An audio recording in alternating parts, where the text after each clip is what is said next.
অসমেৰ মুখ্যমন্ত্ৰী পদে শপথ হিমন্ত বিশ্ব শৰ্মাৰ শপথ গ্ৰহণ অনুষ্ঠানে উপস্থিত প্ৰধানমন্ত্ৰী নৰেন্দ্ৰ মোদী হিসাবে মোৰ কৰ্তব্যৰ যথাযথ সম্পাদনৰ বাবে আৱশ্যক হোৱাৰ বাহিৰে মই এনে বিষয় যি অসমৰ মুখ্যমন্ত্ৰী হিচাপে মোৰ বিবেচনাৰ বাবে অনা হ'ব বা মোৰ জ্ঞাত হ'ব তেনে বিষয় মই কোনো ব্যক্তি বা ব্যক্তিসকলৰ ওচৰত প্ৰত্যক্ষ বা পৰোক্ষভাৱে অৱগত বা প্ৰকাশ নকৰিম।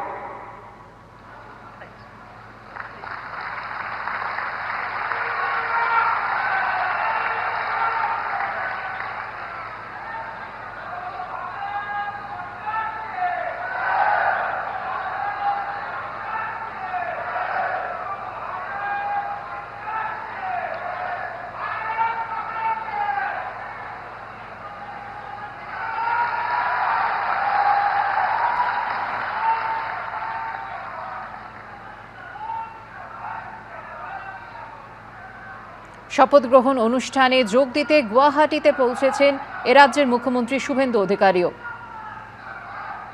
প্রধানমন্ত্রী নরেন্দ্র মোদীর উপস্থিতিতে শপথ গ্রহণ করলেন মুখ্যমন্ত্রী হিসেবে হিমন্ত বিশ্ব শর্মা।